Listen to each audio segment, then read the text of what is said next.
Ako po ay may pagdududa rin kung talagang napupunta sa lahat ng mga targeted individuals or groups itong napakarami pong interventions na kung talagang natugunan lahat, hindi po sana magkakaroon ng mga surveys na kagaya po ng babanggitin ko sa inyo. Halimbawa, Mr. President, noong 2022, ang sabi po sa mga surveys, yung pong nagsabing sila po ay kasama sa mga mahihirap na pamilya ay 48%. Sa mga tweet, halos kalahati po ng pamilyang Pilipino ang nagsabi, kami po ay mahirap. 2023, Mr. President, ganun din po ay 48% ang nasasabi sa survey.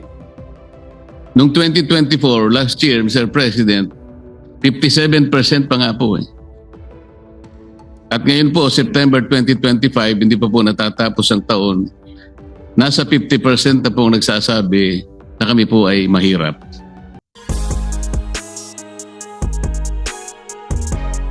Katumbas po halos, Mr. President, ng 14.2 million families. If we assume, Mr. President, that each family is comprised of about 5 members, this is easily between 25 to 30 million poor Filipinos telling themselves that up to now we're still poor. So, sabi ko nga po, hindi ko po kinu-question ang validity po ng lahat ng mga interventions na ito at lalong hindi ko po kinu-question ang nobility and even the efforts na ginagawa po ng Department of Social Welfare. Pero kung totoo pong ganun nga ang ating pinagsisikapang puntahan, napakarami po nito. Halos ito po ay 12 pantulong socio-economic programs. Bakit ganito po ang hinaing ng ating mga kababayan hanggang ngayon? Halos kalahati ng pamilyang Pilipino ay hirap pa rin. So ibig sabihin po, Mr. President, talaga pong dapat merong siya sa atin. Dapat siguro ay i-review nating mabuti kung saan sumasablay, kung nasaan ang problema, Mr. President. Tama po ba yung assumption ng representasyong ito, Mr. President?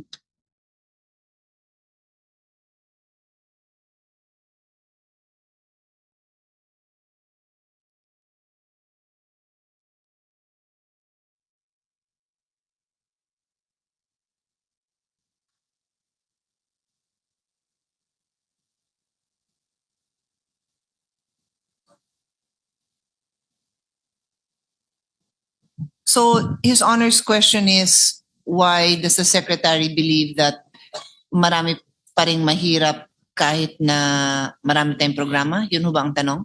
It was not the Secretary's assessment, Mr. President. The SWS surveys and the other surveys are the ones assessing the economic plight of our people Yes. from 2022 Yes. up to But this year. what is the question with regards to that survey? The question is, may tama po ba na may sablay o maaring may dapat pang gawin kung po pwede i-revolutionize Ito naman. itong mga interventions na ito para sa ganun Which is the most?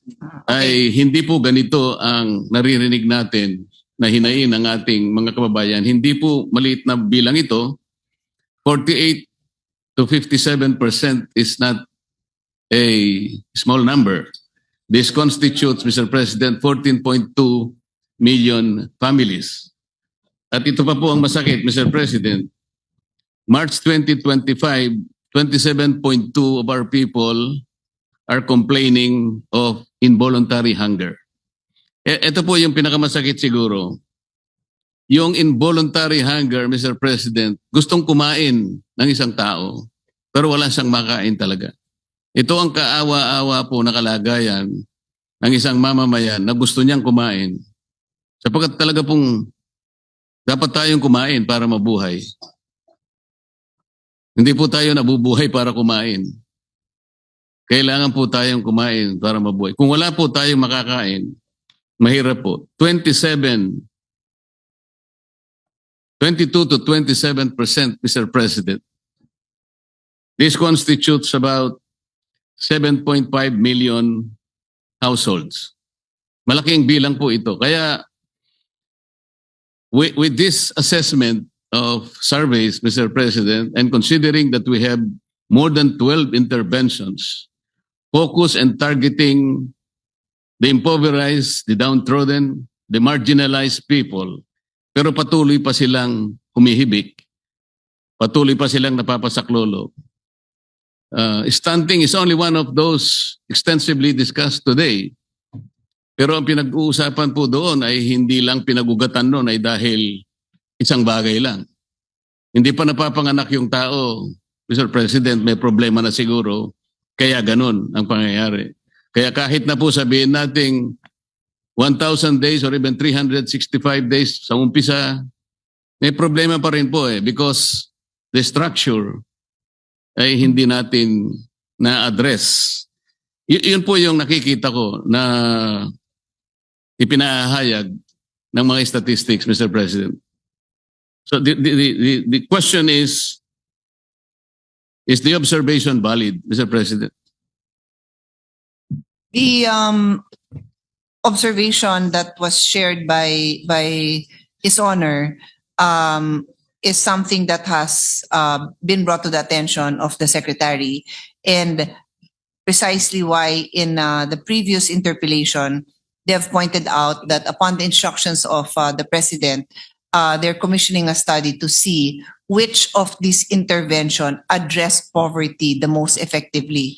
So I believe in a nutshell that captures His Honor's concern kasi sabi ng ating kasamahan, sa dami-dami ng program, bakit ganito pa rin ang pakiramdam ng mga Pilipino? So the best thing to do is to conduct this study to find out which programs are effective and which programs are not effective. In the earlier interpellation with Senator Alan, I also pointed out that I personally believe that some of these programs may be very effective, but lack of funding may not give the results, the desired results. So we can also look at increasing the funding for these programs. And I'm specifically referring to the 1,000 days kasi ang intervention doon is just 350 pesos. So kung buntis ka, hindi naman baby yung pinapakain mo, nanay ang kakain nun. So 350 pesos a month is 10 pesos additional a day.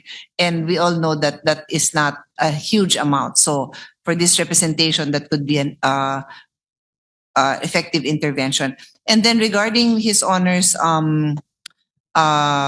data on involuntary hunger, that is also very valid. But the DSWD also launched a program, yung Walang Gutom, and from there they saw a drop of about 4% of those who consider themselves hungry versus not hungry. 4% ang drop. It's still a long way to go. It's not, our work shouldn't stop there, but it seems that itong Walang Gutom project is somehow effective. Mas malaki din yung amount nito. It's 3,000 pesos. Yeah. And the family can purchase the exact food that they need. So let's say may taniman naman sila, hindi naman nila kailangan yung ganitong klase, then bibili nila yung kailangan nila na pagkain. Maybe the programs, Mr. President, are valid. Maybe they are good. As a matter of fact, they were well taught by the SWD. The problem, I think, lies in the implementation. Katulad po nung AX noon, napasama ako dyan sapagat ako'y nasa House of Representatives. Kapag ikaw po ay sumama dun sa grupo ng mga House of Representative members, sumama ka halimbawa, nagpunta sila sa Visayas or in Mindanao, yung presence mo lang will entitle you to, meron po sinasabing 777. So meron kang 7 million tupad, meron kang 7 million AIX, meron kang 7 million MAIF. Ako po nagkataong nakasama sa isa lang, ngunit tayo ko na po sumama sa iba. Kaya lang naman ako nakasama doon sa isa dahil meron po akong pupuntahan sa Tagum nung panahon na yon. Kaya sinadya ko na rin sumama sa kanila sapagkat nandun na rin ako. Ngunit hindi ko po alam kung nakakuha rin ako ng 777. So yun po ay isang example, isang halimbawa, ngunit isang napakasamang halimbawa. Dahil hindi po talaga doon pinamimigay yun eh. Kalipunan ng maraming tao para lang makita nila na kampanya po kasi. Tama po yung mga naunang tanong kanina. Hindi natin malaman kung talagang napupunta sa mga tao yung nilalayon ng bawat programa na nakalinya, napakarami po nito. At lalong hindi po natin na monitor, Mr. President, ano ba yung kaibahan kung halimbawa? Sa 12 ito na intervention halimbawa, ilan po kaya ang pangkaraniwan ang natatanggap ng isang targeted person? Di po, sa marginalized po kasi ito eh. At paano nabago ang kanyang buhay? Ito po yung kahit kailan ay hindi ko pa po nakita na halimbawa na-report ng kaukulang mga hensya. Hindi lamang po ang DSWD. Ipaghalimbawa po natin, Mr. President, yung 4Ps. 4Ps, Mr. President, was initiated as a program in 2008. It was institutionalized through the enactment of Republic Act 11310. Ibig sabihin po, Mr. President, from 2008 hanggang ngayon, 2025, 17 taon na po ang nakararaan. So, yun lamang pong katawagan, Pantawid program, Pantawid Pamilyang Pilipino Program for Peace. Medyo kinakabahan na po ako rin, Mr. President. Naitawid mo lang eh. Paano pagkatawid niya, Mr. President, nakakita ng multo? Pinakamarami rin, babalik yun eh, sa takot eh. Ghost project ang nakita niya. Paano siya makakapagpatuloy para lumakad? Nang mayroong kumpiyansa sa kanyang kinabukasan. Yan po yung pinoproblema eh, Mr. President. Kaya po kanina ay nagtatanong ang marami, paano kaya natin re-reviewin to? Kaya meron ba tayong mas mabisang kaparaanan na pwede nating subukan? Para sa ganon ay malaman naman natin kasi ipagpatuloy natin ang napakaraming mga intervention sa matagal na panahon, ngunit patuloy pa rin nagsasabi ang mga kababayan natin, nakaranas po ako ng involuntary hunger. Ang tingin ko po sa sarili ko ay mahirap pa rin ako. Hanggang ngayon eh. Mr. President, sangayon po sa World Bank, ang China po, this is a World Bank report. Ang China po, Mr. President, was able to lift or liberate 800 million poor Chinese from 1978 to 2018, or a period of 40 years. Ang ibig sabihin po noon, Mr. President, China was able to liberate an average of 19 million poor Chinese people per year. 19 million impoverished Chinese people were liberated. Ito po yung report ng China. Nung tinignan ko po, there are two pillars of approach na ginamit ng China. Ang isa po ay to open new economic opportunities and raise average incomes. Kapag wala pong economic opportunities talaga, and you are unable to raise the income of an average family, lalo na po yung mga impoverished and marginalized, kahit anong gawin mong intervention, hindi mo talaga sila maliliberate. Ang pangalawa po nila, yung recognition that targeted support was needed to alleviate persistent poverty. Ito po ngayon ang ginagawa ng DSWD. Yung targeted intervention lang. Kasi po yung sinasabi nila, areas disadvantaged by geography and lack of opportunity, and later on, targeting individual households. So bago po nila ginawa yon, talagang China was able to raise the average income of their poor families. Without which, yung intervention hindi nila magagawa. And then in 2021, President Xi Jinping, Mr. President, also declared that China has achieved another miracle of eradicating extreme poverty in their country over an 8-year period. So, ibig sabihin, 2021, sinabi niya, 100 million people have been lifted out of poverty. 8 years lang po ang ginamit niya, Mr. President, or an average of 25 million poor Chinese. Doon sa report ng World Bank, 19 million poor Chinese. Bakit ko po dinidistingue ito, Mr. President? And I can even emphasize the importance of this. Kasi po, kung 19 million poor Chinese po ang na-liberate, na napag-graduate ng China, magagawa rin po natin eh. Kasi tingnan po natin, Mr. President, ang poverty incidence rate po natin in 2024 is 15.5%. That comprises 17.5 million poor families. 17.5. Ginamit po natin na base 112 million Filipinos in 2024. Sabi po ng Population Commission, today, 2025, estimated population of our country is 114 million Filipinos. So applying the poverty incidence rate of 15.5%, that will be 17.17 million Filipinos. Kung gagawin po natin ang ginawa ng China, Mr. President, we can wipe out poverty in this country in 1 year. Why? 19 million poor Chinese po ang nag-graduate nila eh. Eh, ang mahirap lang natin is 17.7 million, assuming that this is correct. Why don't we do a Chinese miracle?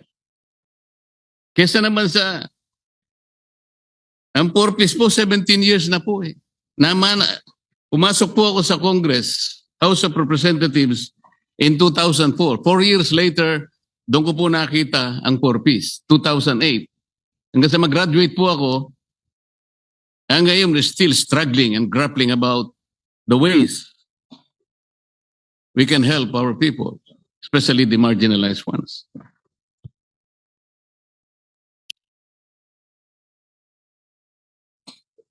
Tama po ba na gamitin kong halimbawa ang China, Mr. President?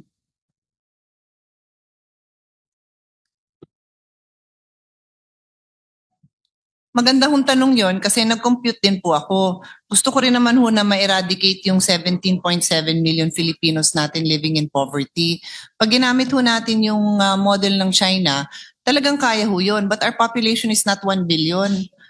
Our population is 112 million. So if you look at that ratio, what China was able to achieve, and I just randomly pulled out a number of 1 billion yung population nila within the earlier time frame that His Honor gave, 1978 to 2018.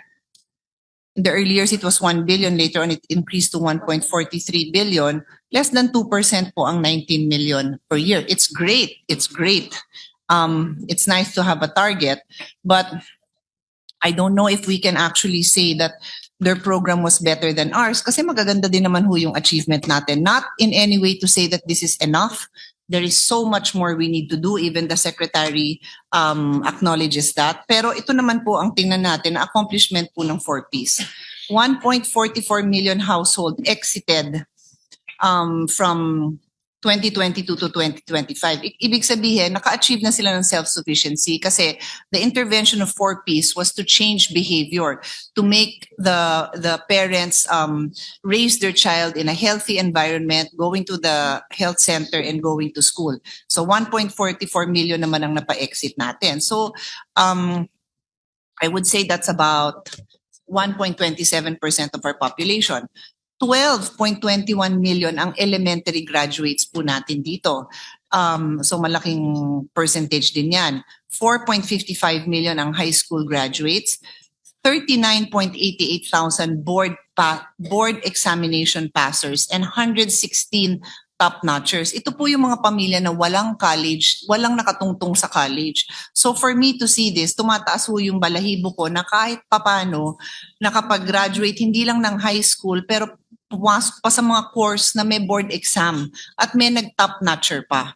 And then 2.44 million have graduated to the Sustainable Livelihood Program na ito ay kadikit ng 4Ps para matuloy-tuloy nila yung good habits na inumpisahan nila at may kabuhayan na sila ngayon. So, I would say, Mr. President, there's much more that we can achieve. Sana mas maganda pa yung mga numbers.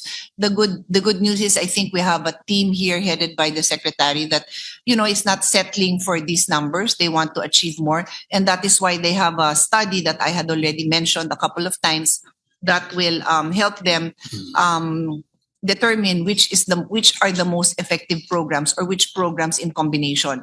The 4Ps, they also have validation of this program, that this program is effective. Pero gusto pa nilang malaman na ano pa bang pwedeng improve pa. What programs should be eliminated? What programs can be combined for the most efficient use of funds to address the needs of these poorest of the poor, Mr. President. So, short answer to your question, maganda talaga yung model ng China.